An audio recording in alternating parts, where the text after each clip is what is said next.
Hello दोस्तों, स्वागत है आप सभी का आपके अपने चैनल हिंदी साहित्य साधना में। आज हम लोग अमृतसर आ गया कहानी के नोट्स को पढ़ने वाले हैं। इस कहानी को हम लोग लाइन बाय लाइन पढ़ चुके हैं। तो अगर आप लोगों ने उस क्लास को नहीं देखा है तो आप लोग इसी वीडियो के डिस्क्रिप्शन बॉक्स में जाके उस क्लास को देख सकते हैं।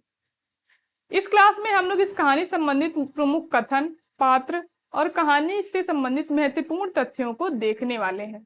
तो चलिए क्लास को स्टार्ट करते हैं। सबसे पहले अमृतसर आ गया कहानी का प्रकाशन 1971 ईस्वी में हुआ था।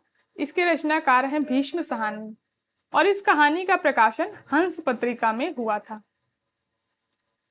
पत्रिका भी आप लोग याद रखेंगे। हंस पत्रिका में इस कहानी का प्रकाशन हुआ था। ये कहानी पटरियां कहानी संग्रह में संकलित है। अब इसमें संकलित कहानियों को भी हम लोग देख लेते हैं। पटरियां, अमृतसर आ गया, ललक, नया मकान, तस्वीर, मौका परस्त, जख्म, पैरों का निशान, अभी तो मैं जवान हूं, रास्ता, इंद्रजाल, डोरे, ढोलक, भगौड़ा, इतनी कहानियां जो है पटरियां कहानी संग्रह में संकलित है। इससे इस तरीके से प्रश्न पेपर में पूछा जा सकता है कि निम्न में से कौन सी कहानी जो है वो पटरियां कहानी संग्रह में संकलित नहीं। तो इसलिए आप लोगों को इसकी कहानियां पता होनी चाहिए, इनमें कौन कौन सी कहानियां संकलित है इसमें। अब हम लोग भीष्म साहनी की कहानी संग्रहों को देख लेते हैं, क्योंकि ये पेपर में कई बार पूछे जा चुके हैं। इसमें पहला कहानी संग्रह है भाग्य रेखा 1953, पहला पाठ 1957, भटकती राख 1966, पटरियां 1973, वांगचू 1978, शोभा यात्रा 1981, निशाचर 1983, पाली 1989, डायन 1998। तो इतने कहानी संग्रह जो है भीष्म साहनी की है। इसमें पहला पार्ट जो कहानी संग्रह है, इसमें चीफ की दावत कहानी जो है वो संकलित है। ये कहानी भी सिलेबस में लगी हुई है, तो आप लोग याद रखेंगे। पहला पार्ट में चीफ की दावत कहानी संकलित है और पटरियां कहानी संग्रह में अमृतसर आ गया। अमृतसर आ गया कहानी का विषय। इस कहानी में लेखक ने भारत पाक विभाजन के दौरान बढ़ती सांप्रदायिक नफरत को एक चलती रेल के डिब्बे के भीतर की घटनाओं के माध्यम से व्यक्त किया है। इसमें कहानी की शुरुआत में ट्रेन के अंदर का माहौल जो होता है वो खुशनुमा रहता है, यानी सब लोग खुश होते हैं। लेकिन बाद में वातावरण भयाक्रांत हो जाता है। भयाक्रांत कैसे हो जाता है? क्योंकि ट्रेन के लोगों को पता चल जाता है कि बाहर जो है वो दंगे हो रहे हैं, इसलिए वो भय जो है ट्रेन के अंदर भी व्याप्त हो जाता है। इस कहानी में लेखक द्वारा पूरे वातावरण का यथार्थ, सजीव, मार्मिक एवं संवेदनशील जो है चित्रण किया गया है कि किस प्रकार से दंगों के कारण लोग जो है वो डर जाते हैं। अब हम लोग अमृतसर आ गया कहानी के पात्रों को भी देख लेते हैं। कथावाचक यानी कि लेखक, पठान, 3 पठान व्यापारी होते हैं।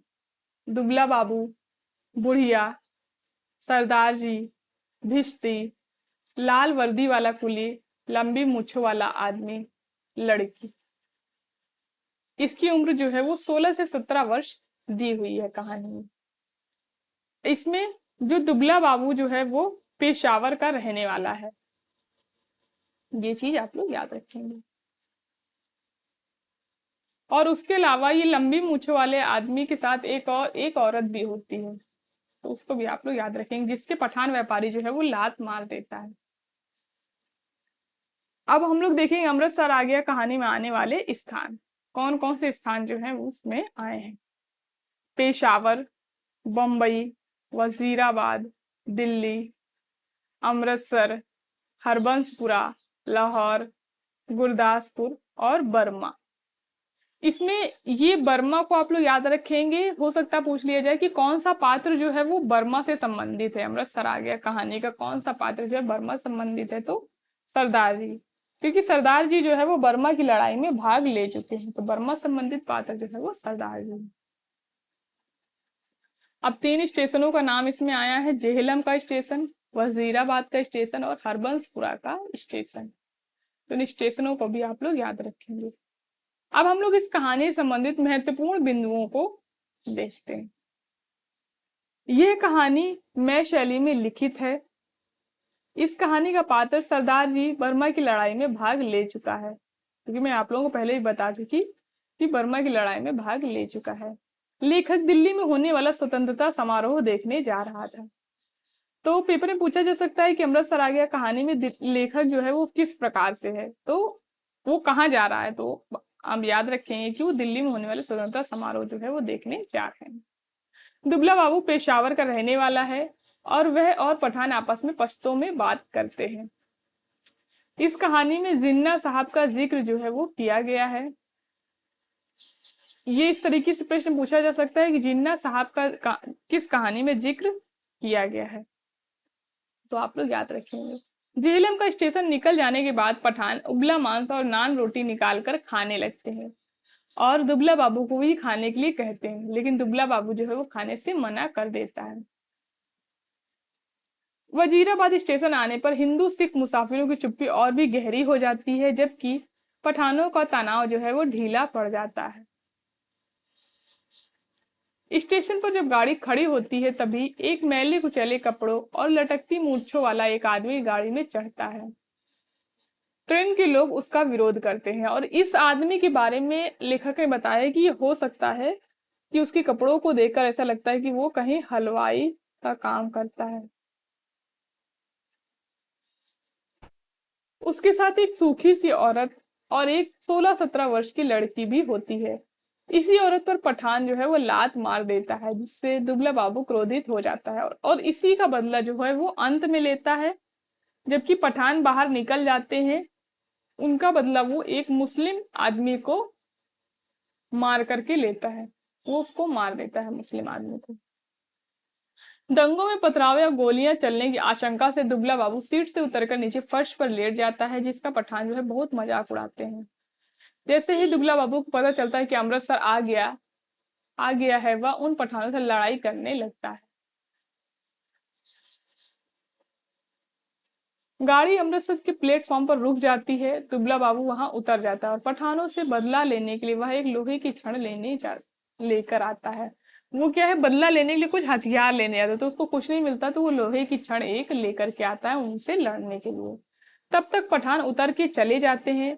बाबू उन्हें वहां ना पाकर डिब्बे के लोगों को चिल्लाने लगता है, क्योंकि मुसाफिर जो होते हैं वो पुराने मुसाफिर जो होते हैं वो उतर के चले जाते हैं, नए होते हैं तो खास उन लोगों पर उसकी बातों का असर नहीं होता। और वह उन पठानों के क्रोध के कारण एक मुस्लिम आदमी को मार देता है, जो कि ट्रेन में चढ़ने की कोशिश कर रहा होता है, उसको वो मार देता है। तो यहीं से कहानी जो है ये समाप्त हो जाती है।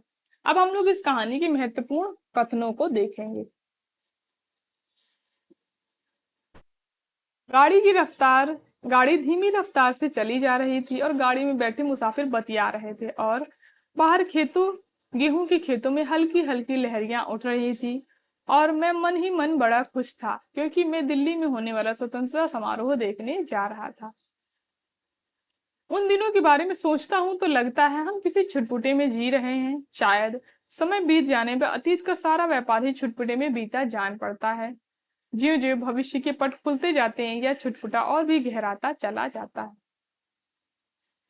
अब ये दोनों कथन इस तरीके से पेपर में पूछे जा सकते हैं कि इस कथन का संबंध जो है वो किस कहानी से है, या किस कहानी से ये कथन जो है ये आया हुआ है।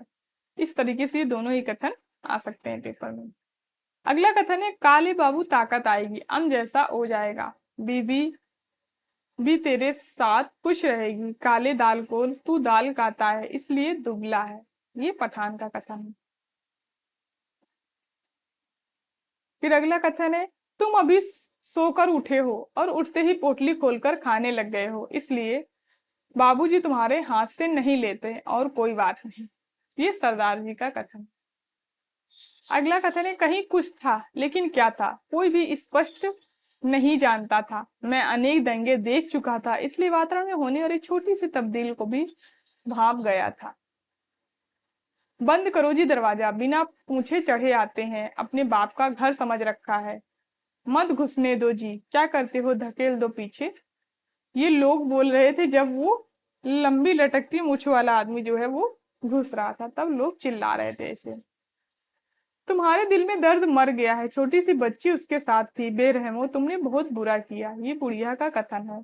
जब वो पठान जो है वो औरत के लात मार देता है, तब ये बुढ़िया जो है वो चिल्लाने लगती है। ऐसे आदमी को हम डिब्बे में नहीं बैठने देगा। ओ बाबू, अगले स्टेशन पे उतर जाओ और जनाना डिब्बे में बैठो। ये पठान का कथन है।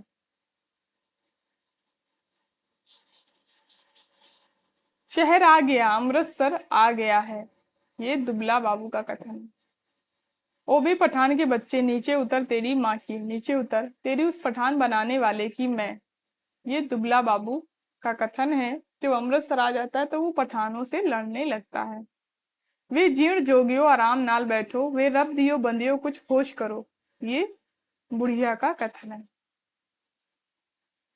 डिब्बे में तरह तरह की आड़ी तिरछी मुद्राओं में मुसाफिर पड़े थे। उनकी विभत्स मुद्राओं को देखकर लगता था डिब्बा लाशों से भरा है। अगला कथन है, खुदा के लिए दरवाजा खोलो, दरवाजा खोलो, मेरे साथ औरत जात है, गाड़ी निकल जाएगी। ये आदमी का कथन है। फिर अगला कथन है, बड़ी जीवट वाले हो बाबू, दुबले पतले हो पर बड़े गुर्दे वाले हो। तुमसे डर कर ही वे पठान डिब्बे में से निकल गए। यहाँ बने रहते तो एक न एक की खोपड़ी तुम जरूर दुरुस्त कर देते। ये सरदार जी का कथन है और दुबला बाबू से है।